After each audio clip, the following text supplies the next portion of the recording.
ایک بوڑھے باپ نے اپنے بچے سے پوچھا کہ بیٹا یہ دیوار پہ کیا بیٹھا ہوا ہے؟ تو بیٹے نے کہا کوا۔ کیا کہا؟ کوا۔ بوڑھے نے پھر پوچھا، آج کی جو ینگ جنریشن ہے نا، وہ اپنے باپ کی زیادہ سوالات برداشت،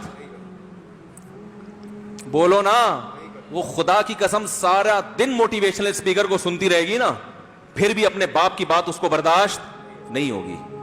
دم ہی نہیں ہے اس میں، معاشرے کی اصلاح ہے ہی نہیں۔ تو اس بوڑھے نے کہا کہ بیٹا یہ کیا ہے؟ یہ کیا ہے؟ تو بیٹے نے کیا جواب دیا؟ کوا۔ دوبارہ اس نے پوچھا بیٹا یہ کیا ہے؟ بیٹے نے کیا کہا؟ کوا۔ تیسری دفعہ پوچھا تو کوئی بہت ہی شریف خاندان کا بیٹا تھا تو تیسری دفعہ میں سوال برداشت کر گیا، ورنہ آج نوجوان کے پاس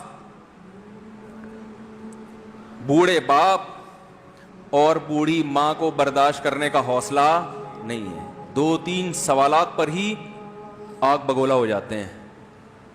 مجھ سے کہتے ہیں میرے ابا ایسے، میرے پاپا ویسے۔ او بھائی، اگر تیرے ابا اچھے ہوتے تو اچھا تو دوست بھی ہو تو اس کے ساتھ اچھا سلوک کرنا چاہیے نا۔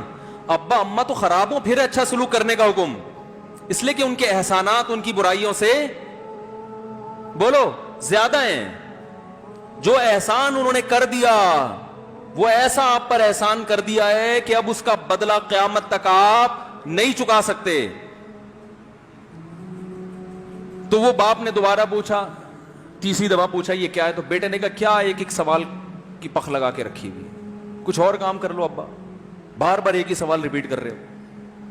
تو باپ کو اپنا زمانہ یاد آیا، اس نے کہا بیٹا جب تو چھوٹا تھا نا، تو نے 20 مرتبہ مجھ سے پوچھا تھا کہ ابو یہ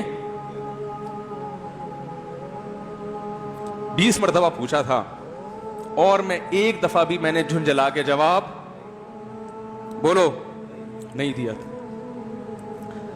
تو چونکہ بچہ بھول جاتا ہے کہ میری ماں نے میرے لیے کیا کیا، اور خود ماں بھی بھول جاتی ہے، حقیقت تو یہ ہے، باپ بھی بھول جاتا ہے کہ میں نے اپنی اولاد کے لیے کیا کیا۔ اللہ چونکہ یاد رکھتا ہے، اس لیے اس نے قرآن میں بار بار ماں باپ کو بیان کیا ہے، بہت زیادہ بہت زیادہ۔ وَوَصَّيْنَا الْإِنسَانَ، فرمایا آرڈر نہیں دے رہا، حکم نہیں دے رہا، وصیت کر رہا ہوں۔ جیسے کوئی مرتے ہوئے دنیا سے جاتا ہے نا، ایسے وصیت کر رہا ہوں، حکم نہیں، وصیت حکم سے بڑھ کر چیز ہے کہ ان کو نہیں بھولنا ہے، تم نے ان کو نہیں بھولنا ہے۔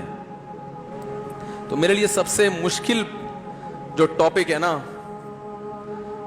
وہ والدین کے حقوق پہ بات ہے، کیونکہ جذبات بولنے نہیں دیتے، ساتھ دماغ کو اپنا ہٹاتا ہوں میں۔ جو آج کل والدین کے ساتھ ہو رہا ہے، اپنی بیوی کو دیکھا کرو یار، کیسے پالتی ہے، کیسے پالتی ہے بچوں کو آپ کے، دیکھا کرو کیسے صبح صبح ان کے کپڑے استری کر رہی ہوگی، کیسے محبت سے ناشتہ بنا رہی ہوگی، کیسے محبت سے وین میں بٹھا رہی ہوگی۔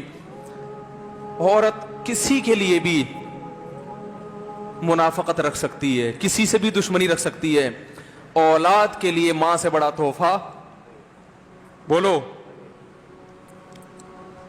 اولاد کے ساتھ کبھی بھی برا نہیں سوچتی ہو، ایسا اللہ نے اس پر احسان کیا، آج وہ برداشت نہیں ہو رہی۔ کمبخت مرنے کے بعد غسل نہیں دے رہے ہوتے اس کو، باپ مر گیا فوراً عیدی سینٹر غسل کے لیے، ماں مر گئی عیدی سینٹر۔ او بھائی اب تو آخری سفر ہے، بیٹی کو چاہیے ماں کو گود میں بٹھا کے غسل دے، فخر کرے، اس کی باڈی پہ ہاتھ نہیں لگا رہے، مر گئی ہے، کیسے یہ ہے۔ تو اللہ کے ہاں میرے بھائی تمہاری دولت کی کوئی ویلیو بولو نہیں ہے، تم کتنے بڑے سائنٹسٹ بن جاؤ، پہلے انسان بنو، انسان۔ کچھ دنیا سلوٹ کرے گی مرنے کے بعد، خدا نہیں مانے گا۔ بہت سے لوگوں کی قبروں پہ 21 توپوں کی سلامی ہوتی ہے، بڑے بڑے پروٹوکول دیے جاتے ہیں، آخرت میں پتا چلے گا کہ کتنی توپوں کی سلامی کا مستحق تھا، کتنی توپوں کی سلامی کا حقدار تھا، آخرت میں پتا چلے گا۔